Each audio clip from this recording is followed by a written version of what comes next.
तरक्की कर चुकी है तकनीक कि नवी तकनीक के नाल बीमारी की जड़ तक पहुंच के उसका सही इलाज जिहड़ा कीता जा सकता है। जे दंदां की बीमारी की गल करिए तो फरीदकोट विच पहला यह हॉस्पिटल तुहानूं दिखाई देगा जिहड़ा पवन कुमार मैमोरीयल हॉस्पिटल, जिस विच आधुनिक तकनीक एक यूरोपियन मशीन जिस दे नाल तुसीं की नकली दंद लवाने होण या कोई दंदां की रिपेयर करानी हो तो उस यूरोपियन मशीन के नाल ही जिहड़ा तुहाडा सारा साइज लिया जाएगा, क्योंकि ਜਿਹੜੀਆਂ ਪਹਿਲੀਆਂ ਵਿਧੀਆਂ ਸੀ ਪਹਿਲੀ ਟੈਕਨੀਕ ਸੀ ਉਹ ਕਾਫੀ ਜਿਹੜੀ ਤਕਲੀਫ ਦਿੰਦੀਆਂ ਸੀ ਲੋਕਾਂ ਨੂੰ, ਕਈਆਂ ਨੂੰ ਉਸ ਚੀਜ਼ ਦੇ ਵਿੱਚ ਆ ਕੇ ਉਹ ਜਿਹੜੇ ਕੰਫਰਟ ਨਹੀਂ ਹੁੰਦਾ ਸੀਗਾ। ਤਾਂ ਇੱਕ ਨਵੀਂ ਟੈਕਨੀਕ ਜਿਹੜੀ ਫਰੀਦਕੋਟ ਵਿੱਚ ਪਹਿਲੀ ਵਾਰ ਜਿਹੜੀ ਇਹ ਲਾਂਚ ਹੋਈ ਹੈ ਔਰ ਇਸ ਮਸ਼ੀਨ ਦੀ ਜੇ ਉਹਨਾਂ ਦੀ ਗੱਲ ਕਰੀਏ ਅਸੀਂ ਉਹ ਡਾਕਟਰ ਅਮਲ ਜੈਨ ਜਿਹੜੇ ਕਿ ਇਸ ਕਲੀਨਿਕ ਨੂੰ ਰਨ ਕਰ ਰਹੇ ਨੇ, ਉਹਨਾਂ ਦੇ ਨਾਲ ਮਿਸਿਸ ਨੇ ਨਾਲ ਪਾਰਟਨਰ ਨੇ, ਉਹਨਾਂ ਨਾਲ ਗੱਲ ਕਰਦੇ ਹਾਂ ਕਿ ਮਸ਼ੀਨ ਕਿਸ ਤਰ੍ਹਾਂ ਵਰਕ ਕਰਦੀ ਹੈ। ਮੈਡਮ ਜੇ ਮਸ਼ੀਨ ਦੀ ਗੱਲ ਕਰੀਏ ਤੁਸੀਂ ਦਾਅਵਾ ਕਰਦੇ ਹੋ कि फरीदकोट में एक पहली जी टेक्निकली जे आप देखिए तो सॉलिड मशीन जी लेके आए हैं, की मशीन है और कितना वर्क करती है इस बारे थोड़ा डॉक्टर। ये सर जैसे हम पेशेंट के स्कैन लेंगे इस तरीके से, ये कंप्यूटर का स्कैन आता जा रहा है और ये हम मशीन बस ऐसे रोटेट करते जाते हैं इसके मुंह के अंदर, तो ये एक तरीके का डिजिटल स्कैन आ रहा है हमारा। जैसे पहले हम लोग मेचा लेते थे तो बहुत अनकंफर्टेबल होता था और जो मटेरियल होता था वो भी पेशेंट को उल्टी वगैरह आ सकती थी, बहुत सारी चीजें हो सकती थी। ये अब डेंटिस्ट्री का फ्यूचर है, ये जो मशीन है इस तरीके से पूरा स्कैन आ जाता है सर, और ये हम एक तरीके से मैसेज बन जाता है व्हाट्सएप की तरह, कहीं पर भी हम भेज सकते हैं, किसी भी लैब में, इंटरनेशनल लैब में, अगर कोई पेशेंट का हमको डिस्कशन करना है कोई पेशेंट डॉक्टर साहब एक छोटी सी गल करते ये स्कैनर है जिस नाल तुसी स्कैन कर रहे हो जी, ये की स्कैन की करदे हो इत्थे और ਜਿਹੜੀ ਉੱਥੇ डिस्प्ले हो रही है ਅਸੀਂ देख रहे हैं कि कंप्यूटर ਦੇ ਉਸੇ ਨਾਲ ਜਿਹੜੀ डिस्प्ले हो रही है की टेक्निक है किस पास स्कैन की चीज करते हैं इसके नाल। ये स्कैन में नॉर्मली अभी तो दांत कर रहे हैं या फिर पेशेंट के जो बुट होते हैं जिनके जैसे डेंचर्स वगैरह लगाने होते हैं उस तरह के स्कैन्स हो जाते हैं, इसमें इम्प्लांट्स के स्कैन्स हो जाते हैं, जैसे इम्प्लांट के बाद कैप लगवानी है, कैप लगाने हैं वो स्कैन हो जाता है इसमें और परफेक्टली यानी कि उनका जो परफेक्ट हो जाता है। जैसे मेजरमेंट, जैसे अगर मैं टेक्निकल बात करूं तो 400 माइक्रॉन्स जो हमारा इम्प्रेशन होता है वो 400 माइक्रॉन्स का एक्यूरेसी होती है और जो स्कैन होता है उसकी अराउंड 6 to 7 माइक्रॉन्स की एक्यूरेसी होती है, तो ये लगभग 400 गुना एक्यूरेट है। ये जब ये स्कैन हो गया ये प्रोसेस जो कंप्लीट हो जाता है उसके बाद आपके पास वो उसके बाद हमारे पास ये डेटा डिजाइन आ गया, उसके बाद इसको फिर कैसे हम इसको प्रोसेस में लाते रहेंगे? उसके बाद हम इसको इसका डेटा सेव कर लेते हैं, प्रोसेस करते हैं और उसके बाद हम लैब में सेंड कर सकते हैं इसको। लैब में डिजिटली ही कैप बनने की शुरू हो जाती है प्रक्रिया और डिजिटली कैप बन के वो 3D प्रिंट होके मतलब मशीन से डायरेक्ट छप के कैप हमारे पास आ जाता है। जो पहले कैप बनते थे उनमें कास्ट बनती थी पत्थर की, उसके बाद उसके ऊपर वैक्स की वो बनती थी कोपिंग, और वैक्स की कोपिंग बनने के बाद उसको हाथ से ही मशीन से बनाते थे कैप को, पर ये सारा प्रोसीजर है उसके लिए सीटिंग भी काफी देनी पड़ती थी, काफी सीटिंग पहले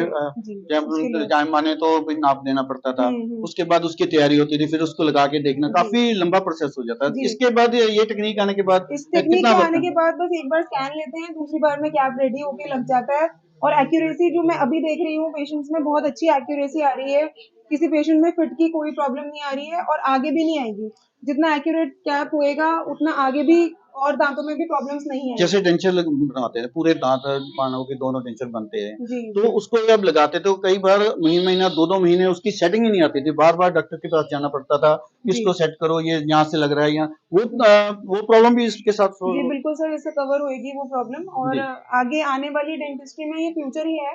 आप देखेंगे और भी जगहों पर ये उपलब्ध होती जाएगी ये मशीन, क्योंकि बहुत एडवांस टेक्नोलॉजी है, हमने थोड़ी जल्दी ले ली है, थोड़ा हम ज्यादा सर्व करना चाहते हैं, इस आगे बढ़ना चाहते हैं। तो मैडम एक और मशीन की आप बात कर रही थी कि जैसे कईयों के लिप्स कटे हुए हैं या आईज में प्रॉब्लम है, नर्व्स की कटी हुई हैं, तो उनको भी एक आप बता रहे हो कि मालवे में पहला वो टेक्निक है जो हमारे फरीदकोट में अभी आया, फेशियोमैक्सिलरी प्रोस्थेसिस करके वो एक ब्रांच होती है प्रोस्थेडोंटिक्स में, उसमें हम लोग जो भी जबड़ा कट जाता है या फेस की कोई भी प्रॉब्लम होती है तो उसमें सिलिकॉन की प्रोस्थेसिस बनाते हैं या एक्रिलिक की प्रोस्थेसिस बनाते हैं, तो उसका भी नाप हम इससे ले सकते हैं। इसमें सॉफ्टवेयर जो है आगे बिल्डअप होएगा, अभी उतना एडवांस पे आया नहीं है पर आ जाएगा ये। तो ऐसा पेशेंट अभी आपके पास है वो जिसकी हमने सर्जरी की है? जी सर है। दिखाओगे? हाँ जी बिल्कुल। पास कर इस तरह जी ये हमारे पास पेशेंट है, ये बठिंडा से आए थे। इनकी बठिंडा में सर्जरी हुई थी और इनका आधा तालुआ कटा गया था, तो उसकी वजह से ये इन जो भी खाना खाते थे वो नाक से निकलता था, बोलने में बहुत तकलीफ आती थी, पानी भी नहीं पी पाते थे। तो पेशेंट वैसे तो लाइफ सेविंग हो जाती है ऐसे पेशेंट्स की, पर वैसे कुछ खाने पीने लायक मतलब बहुत खराब हालत हो जाती है, मतलब कुछ नहीं, ना बोल पाते हैं, सोशली एक्टिव नहीं रह पाते, ना खा पाते हैं, तो बहुत बड़ी प्रॉब्लम है ये। तो उसके लिए उन केसेस में हम ऑब्चुरेटर्स या फेशियल प्रोस्थेसिस बनाते हैं। जैसे कई पेशेंट्स की आंख भी नहीं होती है, तो वहाँ यहाँ पूरा पार्ट काट देते हैं सर्जरी के दौरान, तो वो सोशली बिल्कुल किसी को फेस नहीं कर पाते हैं। बिल्कुल तो इनका ऑब्चुरेटर है, इनका ऊपर का तालुआ कटा हुआ है। जी तो ये मैं आपको दिखाऊं, जी बिल्कुल ये खोलिए,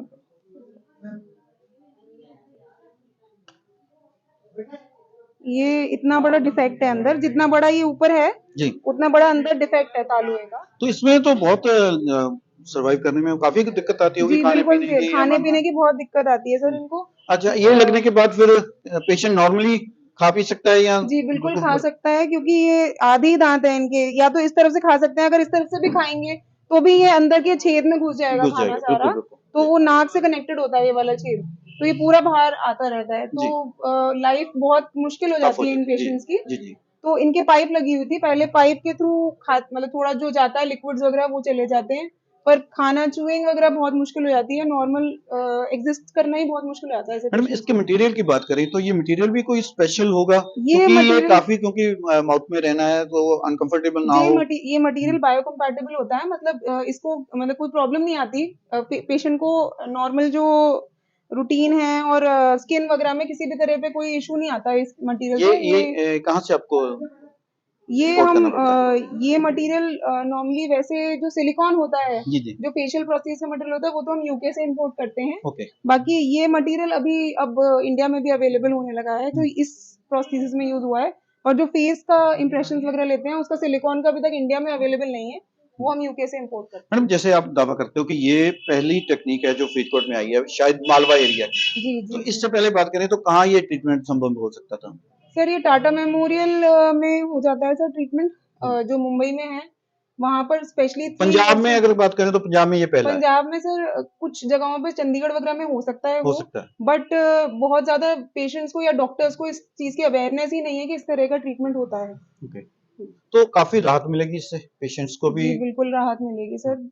हम लोग एक्चुअली ये एनाप्लास्टोलॉजी करके एक ब्रांच होती है, जो इंग्लैंड में ही है, जो इंडिया में है ही नहीं है, अभी डेवलपिंग ब्रांच है ये, उस पे वर्क कर रहे हैं हम लोग अब फरीदकोट में। ਤਾਂ ਬਿਲਕੁਲ ਅਸੀਂ ਦਰਸ਼ਕਾਂ ਨੂੰ ਵੀ ਦੱਸ ਦਈਏ ਕਿ ਪਵਨ ਕੁਮਾਰ ਮੈਮੋਰੀਅਲ ਹਸਪੀਟਲ ਜਿਹੜਾ ਕਿ ਫਰੀਦਕੋਟ ਵਿੱਚ ਸਥਿਤ ਹੈ, ਇੱਥੇ ਜਿਹੜੀਆਂ ਯੂਰਪੀਅਨ ਟੈਕਨੀਕ ਦੀਆਂ ਜਿਹੜੀਆਂ ਮਸ਼ੀਨਾਂ अंकल आप ਡਾਕਟਰ ਸਾਹਿਬ ਨੇ ਅਵੇਲ ਕਰਾਈਆਂ ਨੇ, ਉਸ ਨਾਲ ਜਿਹੜੀ ਕਾਫੀ ਰਾਹਤ ਜਿਹੜੀ ਪੇਸ਼ੈਂਟਸ ਨੂੰ ਮਿਲਣ ਵਾਲੀ ਹੈ, ਕਿਉਂਕਿ ਜਿਹੜੀਆਂ ਪਹਿਲੀਆਂ ਜਿਹੜੀਆਂ ਤਕਨੀਕਸ ਦੇ ਨਾਲ ਜਿਹੜੀਆਂ ਦੰਦਾਂ ਦੇ ਮੇਚੇ ਲੈਣਾ ਜਾਂ ਡੈਂਟਸ ਦੇ ਬਣਾਉਣੇ ਆ, ਤਾਂ ਕਾਫੀ ਜਿਹੜਾ ਤਕਲੀਫ ਵਾਲਾ ਜਿਹੜਾ ਪ੍ਰੋਸੈਸ ਹੁੰਦਾ ਸੀ, ਪਰ ਹੁਣ ਕੰਪਿਊਟਰ ਦੇ ਜ਼ਰੀਏ ਇਹਨਾਂ ਦਾ ਦੰਦਾਂ ਦਾ ਮੇਚਾ ਲੈ ਕੇ ਉਸ ਨੂੰ ਕੰਪਿਊਟਰ ਦੇ ਜ਼ਰੀਏ ਹੀ ਤਿਆਰ ਕਰਕੇ ਇੱਕ ਰਾਹਤ ਭਰਿਆ ਜਿਹੜਾ ਕੰਮ ਜਿਹੜਾ ਪੇਸ਼ੈਂਟਸ ਦੇ ਹੱਕ ਦਿਆ ਹੋਇਆ ਕਿ ਉਹਨਾਂ ਨੂੰ ਕਾਫੀ ਵੱਡੀ ਰਾਹਤ ਜਿਹੜੀ ਇਹਨਾਂ ਟੈਕਨੀਕ ਦੇ ਨਾਲ ਮਿਲਣ ਵਾਲੀ ਹੈ, ਔਰ ਉਮੀਦ ਕਰਦੇ ਹਾਂ ਕਿ ਆਉਣ ਵਾਲੇ ਦਿਨਾਂ ਵਿੱਚ ਹੋਰ ਵੀ ਜਿਹੜੀਆਂ ਅਪਡੇਟਡ ਟੈਕਨੀਕ ਹੈ ਜਿਹੜੀਆਂ ਡਾਕਟਰ ਸਾਹਿਬ ਇੱਥੇ ਫਰੀਦਕੋਟ ਦੇ ਵਿੱਚ ਅਵੇਲ ਕਰਾਉਣਗੇ, ਔਰ ਫਰੀਦਕੋਟ ਛੱਡ ਕੇ ਅਸੀਂ ਜੇ ਗੱਲ ਕਰੀਏ ਤਾਂ ਪੂਰੇ ਮਾਲਵੇ ਏਰੀਆ ਨੂੰ ਇਸ ਦਾ ਜਿਹੜਾ ਕਾਫੀ ਐਡਵਾਂਟੇਜ ਮਿਲਣ ਵਾਲਾ ਹੈ।